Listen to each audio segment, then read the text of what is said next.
हमें कभी भी दूसरों के श्रेष्ठ गुणों से ईर्ष्या नहीं करनी चाहिए। एक जंगल में एक चूहा रहता था। चूहा अपने आप को बहुत ही बुद्धिमान, ज्ञानवान, सुंदर और हर कार्य में निपुण समझता था। उसी जंगल में एक बिल्ली और एक कुत्ता भी रहते थे। एक बार जंगल में दूसरे जंगल से एक बड़ा सा हाथी आया। हाथी को देखने के लिए जंगल में जानवरों की भीड़ लग गई। सभी जानवर कहने लगे, देखो ये हाथी कितना बड़ा है, कितना विशाल और कितना ताकतवर है। हम लोग तो क्या, इस जंगल में कोई भी जानवर इस हाथी के सामने कुछ भी नहीं है। जानवरों की बात सुनकर चूहे को हाथी से बहुत ईर्ष्या होने लगी। जानवरों की बात सुनकर चूहा बोला, अरे भाई, इस हाथी में ऐसी कौन सी बात है जो मुझ में नहीं है? इस हाथी के 4 पैर हैं, वो मेरे पास भी हैं।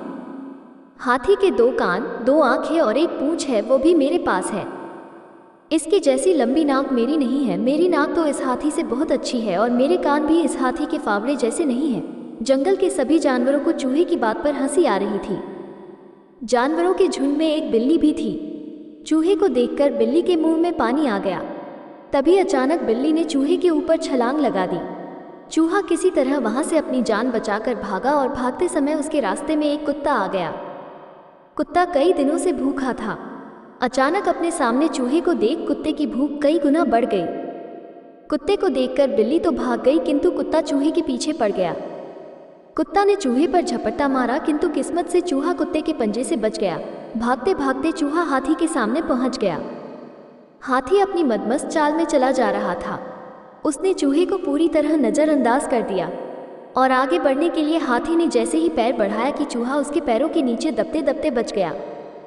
अब तक चूहे की पूरी हेकड़ी निकल चुकी थी। वो बुरी तरह घबराया और डरा हुआ था। उसे अपनी औकात समझ में आ गई। तभी चूहे को एक बिल दिखा, जिसमें घुसकर चूहे ने अपनी जान बचाई। शिक्षा। हाथी और चूहे की कहानी से हमें शिक्षा मिलती है कि कभी भी दूसरे के श्रेष्ठ गुणों से ईर्ष्या नहीं करनी चाहिए।